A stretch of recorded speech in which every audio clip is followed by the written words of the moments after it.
Admiral Isoroku Yamamoto built the Midway operation like a masterpiece of naval deception, a trap designed to lure America's aircraft carriers into a decisive battle, smash them in a single blow, and force Washington to accept a negotiated peace. The tragedy is that the trap worked, just not the way Yamamoto needed it to. By the spring of 1942, Japan had sprinted across the Pacific with a speed that stunned even its own planners.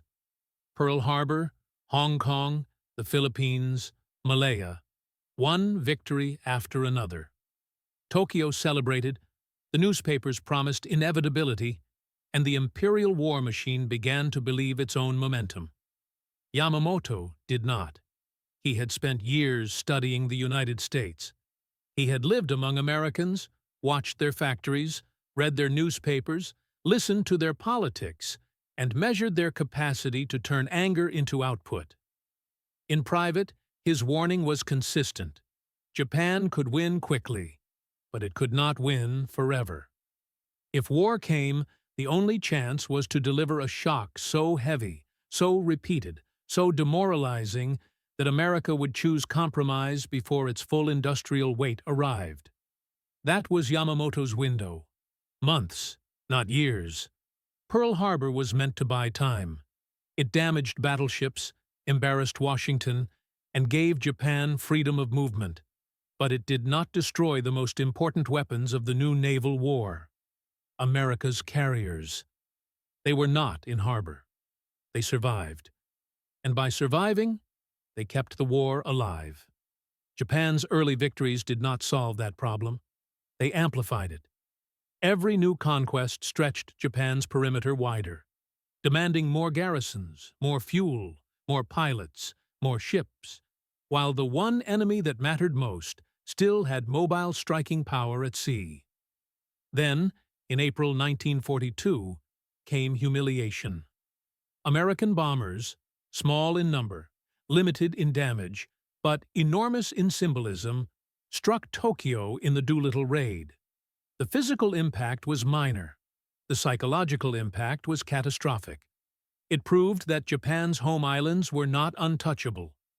It revealed gaps in the empire's defensive screen. It did something no spreadsheet of tonnage could capture. It punctured the myth of Japanese control. Inside Japan's command structure, that myth was more than propaganda. It was pressure. It shaped planning. It shaped careers. It shaped what could be said aloud. Yamamoto saw the raid for what it was: a warning. America was not broken. America was warming up. Now the questions became urgent and unforgiving. Where would the next American strike come from? How long before American carriers appeared again? How long before American shipbuilding turned the war into arithmetic? Yamamoto faced choices, and none of them were clean.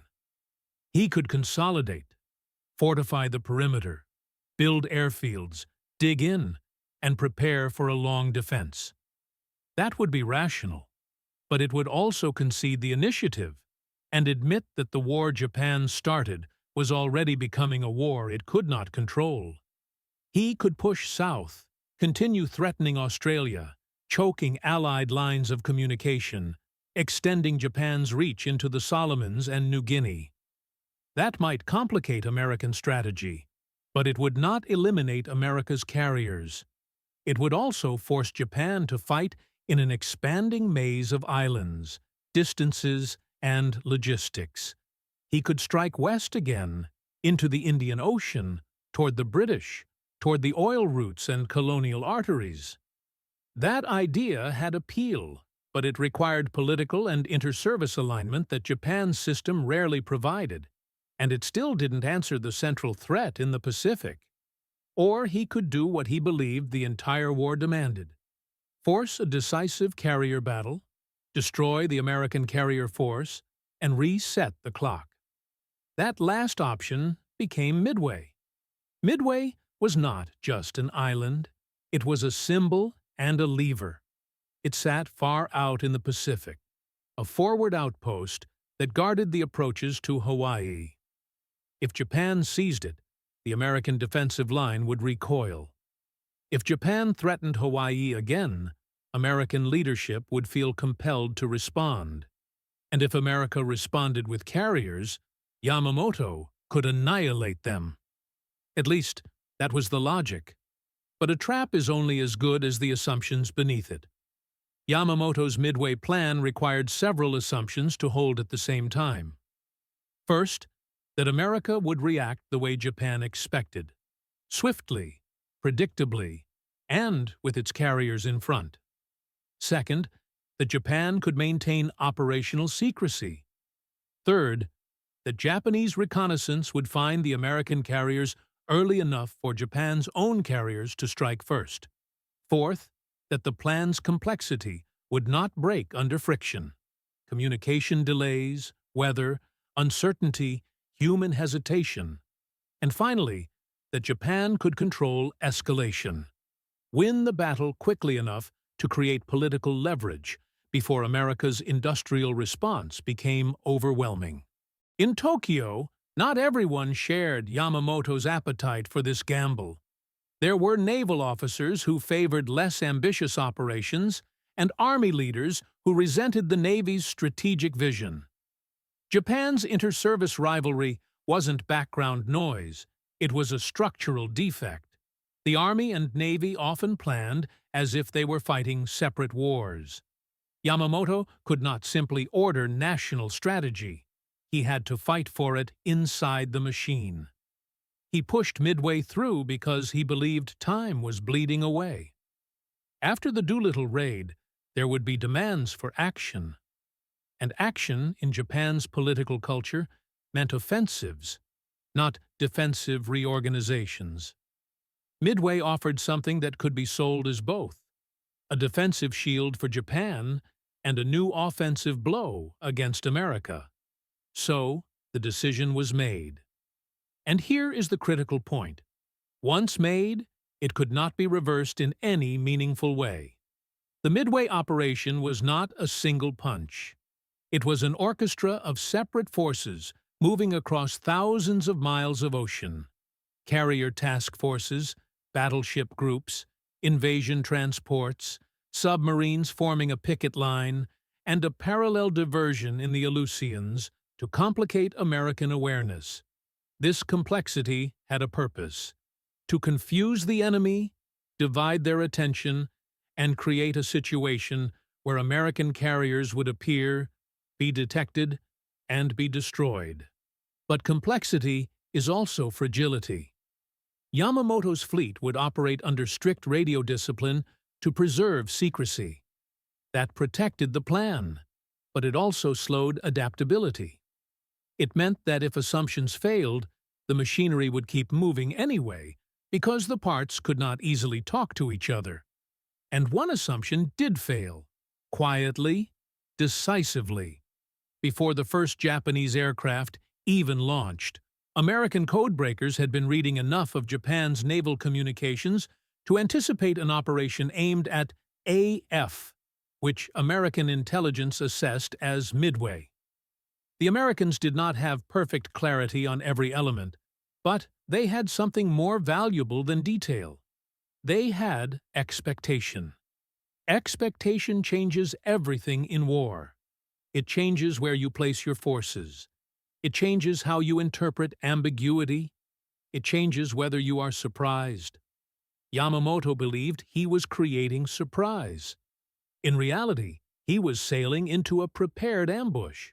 At Pearl Harbor, Admiral Chester Nimitz assembled what he could: Enterprise, Hornet, and a battered Yorktown, damaged in the Coral Sea, repaired with astonishing speed, and thrown back into battle because there was no other choice. Nimitz's advantage was not numbers. His advantage was timing. He could position his carriers northeast of Midway and wait, silent, concealed, ready to strike when the Japanese carriers appeared. Yamamoto expected to see the American carriers come rushing out of Pearl Harbor like a predictable reflex. Instead, they were already out there, waiting in the dark. In early June 1942, Japan's carrier force approached Midway with confidence built on experience. In the months before, Japanese naval aviation had looked nearly unstoppable. Its pilots were seasoned, aggressive, and disciplined. Its carriers had been the spearhead of victory since the first day of the war.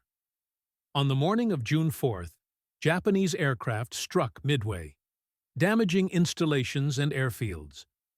But the attack did not neutralize the island. Midway's air power, older planes, brave crews, kept launching. Many were shot down, but they forced Japan's carrier commander, Vice Admiral Chuichi Nagumo, to make difficult decisions about rearming and timing. Nagumo's carriers carried a limited number of aircraft. Those aircraft could be configured for different missions: anti-ship strikes with torpedoes or armor-piercing bombs, or land attack with general-purpose bombs. Switching loadouts took time. It required moving ordnance, fueling aircraft, and rearranging cramped hangar decks, an intricate, dangerous process that made carriers vulnerable. Nagumo faced a dilemma that revealed how unforgiving Yamamoto's plan had become. Should he prepare a second strike on Midway to finish the job? Or should he hold his aircraft ready to strike American ships, assuming they might appear at any moment? He did not yet have a clear report of American carriers. Reconnaissance was late. Reports were incomplete.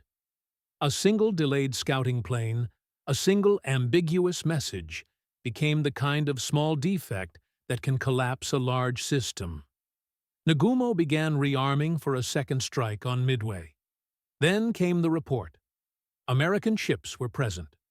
Soon after, the more alarming implication: American carriers might be nearby. Now, Nagumo had to reverse the rearming process. That meant more time, more movement, more fuel lines and bombs exposed, more aircraft crowded on hangar decks in a half-finished state. This was the hinge of Midway. It was not one heroic moment. It was a window of vulnerability created by uncertainty and constrained by procedure. American torpedo squadrons attacked first, bravely, disastrously. They flew low, slow, into a storm of anti-aircraft fire and Japanese fighters. Many were annihilated. Their strikes largely failed to hit the carriers. But they did something else. They pulled Japanese fighters down to low altitude. They distracted. They disrupted. They forced the Japanese carrier group to maneuver. They stretched the defense. And while the Japanese fighters were low, American dive bombers arrived high. In minutes that would echo through the rest of the war, 3 Japanese carriers were hit in rapid succession: Akagi, Kaga, and Soryu. Fires exploded across flight decks and hangars. Fueled aircraft, scattered bombs, and torpedoes turned each carrier into an inferno. The 4th carrier, Hiryu, struck back and helped cripple Yorktown. But later that same day, American aircraft found Hiryu as well. By nightfall, Japan's elite carrier striking force, the core of its naval offensive capability, was dying at sea. 4 fleet carriers were lost. The defeat was not merely a tactical reverse, it was structural. Japan could replace ships slowly. It could build some carriers over time. What it could not replace quickly was the accumulated experience of its naval aviators, the men who had trained for years, fought since China, and became the living edge of Japan's carrier warfare doctrine. Midway destroyed that edge in an afternoon. And this is why it was the decision that could not be reversed. Yamamoto had built an operation so large, so complex, and so dependent on surprise and timing that once the fleet moved, there was no easy off-ramp. If the American carriers were not where expected, the plan did not become different. It became late. If reconnaissance failed, the plan did not become flexible. It became blind. If the enemy anticipated the operation, the plan did not become cautious. It became dangerous. Even after the disaster began, the structure of the operation, separated forces, communication limits, distance, made rapid recovery impossible. Parts of Yamamoto's fleet were too far away to intervene. The battleship strength he had kept in reserve could not change the fact that the war at sea had shifted from big guns to carrier aircraft. Midway ended Japan's period of operational freedom. It did not end the war. It did not remove Japan from the Pacific, but it broke the momentum that had made Japanese victory feel inevitable. And it created a new strategic reality. From that point forward, Japan would fight more often as a defender than as an attacker. It would struggle to synchronize operations across a widening perimeter, and it would face an opponent whose industrial capacity would grow larger each month. Yamamoto had wanted Midway to create the conditions for negotiation. Instead, Midway created the conditions for attrition, the kind of war he believed Japan could not win. In the weeks and months after Midway, the consequences rippled outward. The next battles would not be decided by one stunning strike, but by grinding campaigns like Guadalcanal, where supply, endurance, and replacement capacity mattered as much as brilliance. Yamamoto had seen the long war coming. That was his curse and his clarity. He knew Japan needed a short war. He knew Japan needed a decisive result. He knew the American response would grow stronger over time. So he gambled on Midway. And the deeper lesson is not that Yamamoto was foolish. The lesson is that he was trapped by the same reality he understood: time. When time is against you, you are tempted to bet everything on one throw, because the slow alternative feels like surrender. Midway proves what traps always prove. They do not only catch the target, they can also catch the one who sets them, if the trap depends on assumptions you can't control.